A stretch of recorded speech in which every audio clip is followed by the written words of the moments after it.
Guys, let's take a quick look here at HBAR. This is the daily time frame now.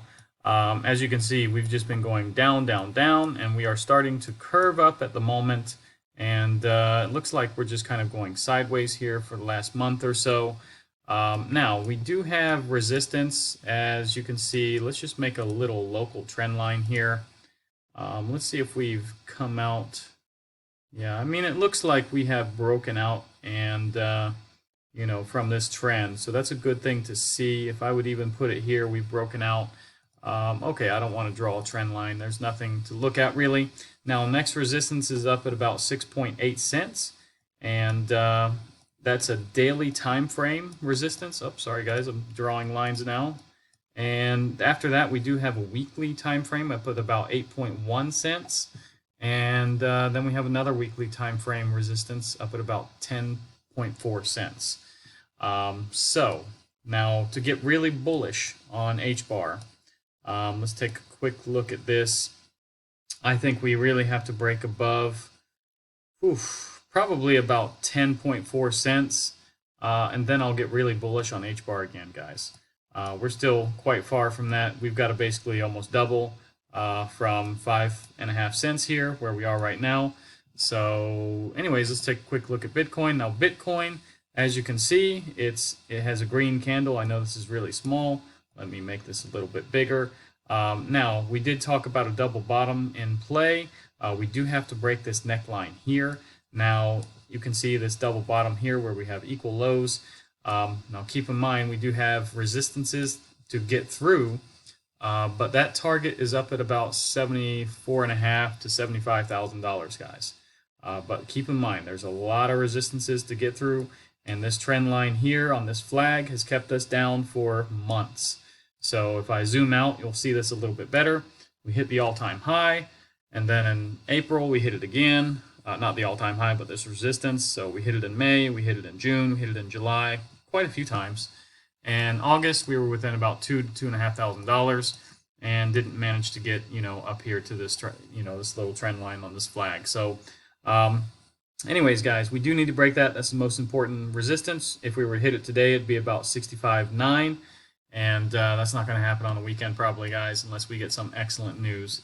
Now you can see we have had, about 5 daily candles in a row. Right now we're working on the 5th green. So it's nice to see green, and we'll see how long that lasts. Now, economic calendar for next week. Monday, we just have, a couple of speakers, and we have some S&P numbers. Tuesday is, HPI numbers, but consumer confidence is probably the most important. Wednesday is kind of a dead day. Thursday is probably our most important day, where we have jobless claims, durable goods, PCE prices. We have GDP. We have some speakers. There's about 3 or 4 speakers on this day. So keep in mind, Bitcoin could be very volatile Thursday. Friday, we do have core PCE price index. We have personal spending. We got Michigan numbers and 1 or 2 speakers here on this day. So it's probably the second most important day next week. Now, if we take a look at the interest rate cuts, it's about 50-50, guys. I don't want to get too much into this because we're really far away from 7th November still. So yeah, it looks like more people prefer a half-point cut to a quarter-point cut over here at 48%. Now, fear and greed, still 54. Basically, I do expect that we will tick up with another green candle today if we can solidify this, as support here, and start moving towards this next resistance up here at 63.8 or 9. I think we will tick up just a little bit, maybe 55, 56 here on fear and greed. Now, if we look at altcoin season, it's 47. We did tick up from yesterday, I believe it was at 43. And, at this point, it's 50-50 really almost, whether it's going to be Bitcoin season or altcoin season. Now, I don't hold any Bitcoin personally, but I've seen my portfolio growing quite nicely. And I do believe, actually, personally, we will probably move up to altcoin season because we haven't been there for a long time. And when we were there, it was for a very brief amount of time here, back in January and March for maybe like a day or so. So anyways, crypto bubbles, pretty much everything in the green. Maybe a couple of the more worst projects, I guess, could be, red, like Leo, for example. That's a terrible coin. But anyways, it's not financial advice, guys.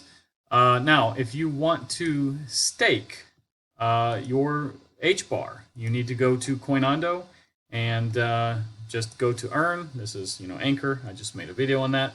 But all you have to do is go to the earn there, type in HBAR, and you will get the list here. Click on HBAR, and it will show you what you can get. So anyways, guys, about Bit2Me, by the way, you can get 1.5%, but you get that in Bit2Me coin.